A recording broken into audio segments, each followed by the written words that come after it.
किसी की सामर्थ्य तो नहीं है कि आपके भाग्य को बदल दे, भाग्य आपका अपने को बदलना पड़ेगा।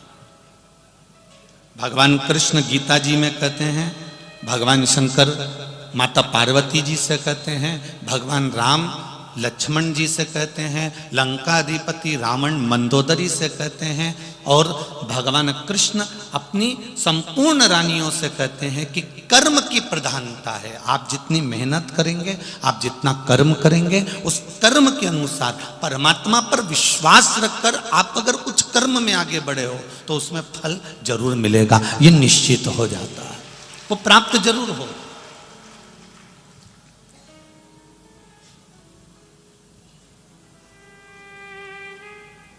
घर में बैठ के केवल आंसू बहाने से मेरा तो कोई साथी नहीं दे रहा, मैं तो बड़ा दुखी हो गया, मेरी जिंदगी तो यूं ही बेकार हो गई, ये बोलने से कोई साथ नहीं देगा, ये कहने से कोई तुम्हारा पक्ष नहीं लेगा। ये आंख के आंसू पोंछकर तुम्हें अपने कार्य के प्रति जागरूक होना पड़ेगा, तुम्हें जाना पड़ेगा, मेहनत करना पड़ेगा।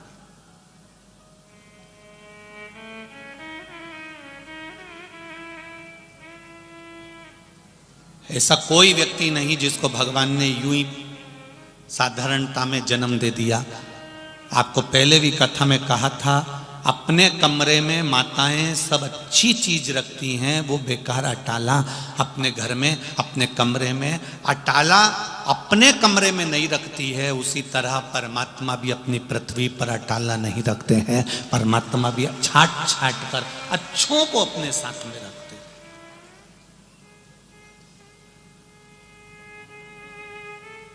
किसी के आगे जाकर अपने दुख का रोना मत रो।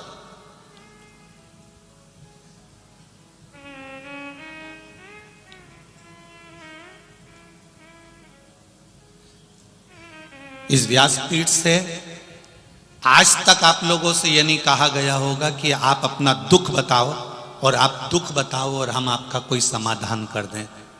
बोला कभी ऐसा कि आप माइक पकड़ो और अपना दुख बताओ कि मैं इस चीज से दुखी हूं और गुरुजी कोई उपाय बता दो? तो अगर आपको माइक पकड़ा कर कहें कि आप अपना दुख बताओ और हम उसका उपाय बताएं, तो हमारा भी तो जीवन में ये मनुष्य का शरीर है, हम पर भी कोई दुख होगा, फिर हम किसके पास जाकर कहें कि हमारा कोई उपाय बता दो?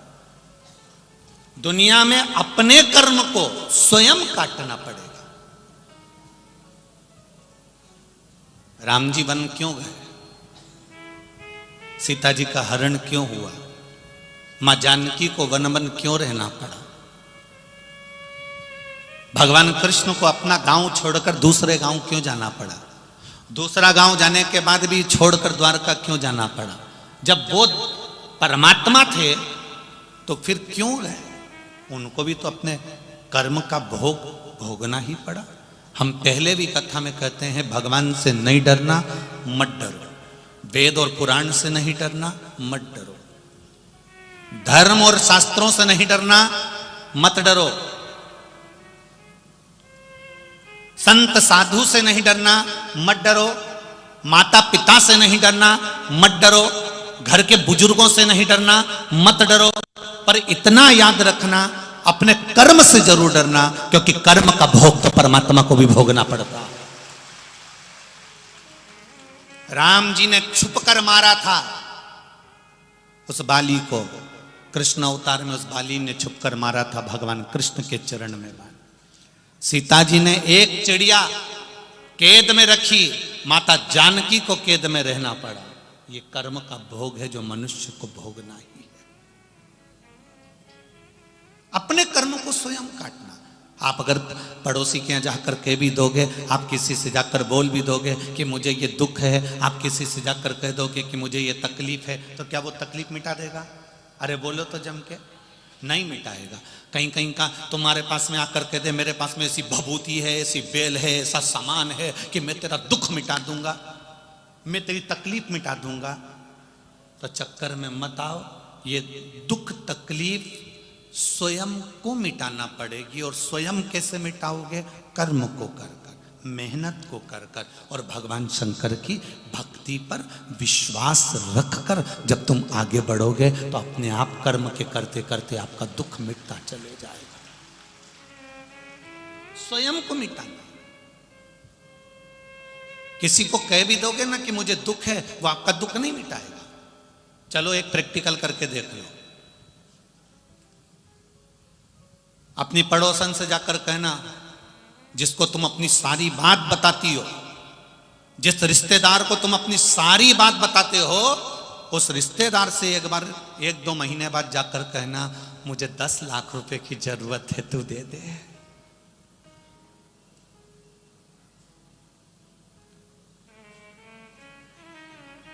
जम के बोलो जरा। नहीं देगा ना? नहीं, तुम्हारे गांव में ऐसा हो तो बता दो। बोलो रे, देगा कोई? नहीं देगा। अब तुमने इतनी सारी बात उसको क्यों फिर बताई? मेरे घर में ये तकलीफ है, मेरे घर में वो तकलीफ है, मेरे घर में ये दुख है, मेरे घर में वो दुख है।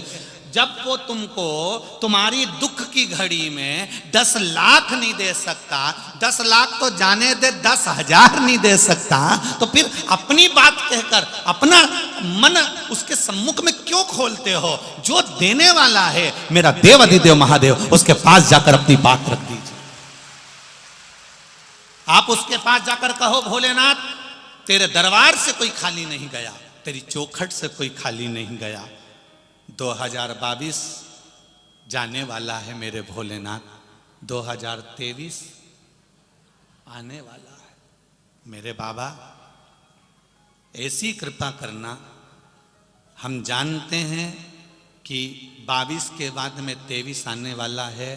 22 जैसा भी गया आपकी कृपा से गया, पर मेरा विश्वास जितना अभी आपके चरणों में है, 2023 में उससे ज्यादा विश्वास आपके चरणों में हो जाए। मेरा विश्वास आपके चरणों में उससे ज्यादा हो जाए। सर्वे भवन्तु सुखिनः। मेरा गांव, मेरा घर, मेरा मोहल्ला, मेरी सोसाइटी, मेरी कॉलोनी, मेरा गांव, मेरा प्रदेश, मेरा देश, मेरा राष्ट्र और संपूर्ण विश्व का कल्याण हो जाए, ऐसी कृपा मेरे महादेव कर देना।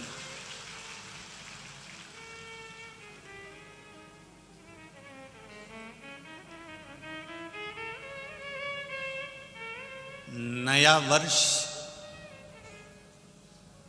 नूतन वर्ष 2023, वैसे तो हम लोग तो सनातनी भाव में संवत को मानते हैं, पर आज के नवयुवक बच्चे लोगों को इसी से एक बदलाव लगता है, इसलिए कहना चाहेंगे, नए वर्ष की शुरुआत किसी होटल में नहीं, किसी नशे से नहीं, नए वर्ष की शुरुआत मेरे महादेव के चरणों से करिएगा।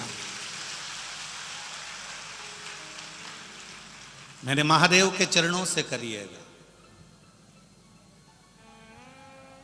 31 के दिन भी 1 लोटा जल, और जब अगला दिन आ जाए तो भी 1 लोटा जल।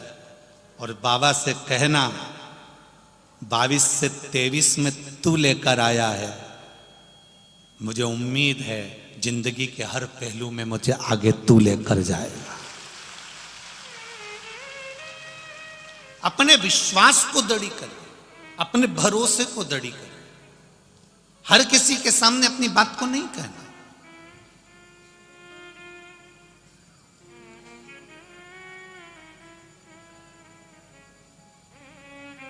क्यों अपनी बात को हमारे किसी के सामने कहें? पहले नंबर पर बात और दूसरे नंबर पर हाथ। ये हाथ भी हर किसी को मत दे देना। मेरी बेटियों से सबसे ज्यादा निवेदन है, सबसे ज्यादा निवेदन है मेरी बेटियों से, इस हाथ को एड़े तेड़े नत्थु खेरे के हाथ में मत दे देना। ये तुम्हारे जीवन का, जो पिता बेटी का कन्यादान करता है, उस पिता की पूंजी है बेटी का हस्त कमल। हर किसी को नहीं दिया जाता। जरा सा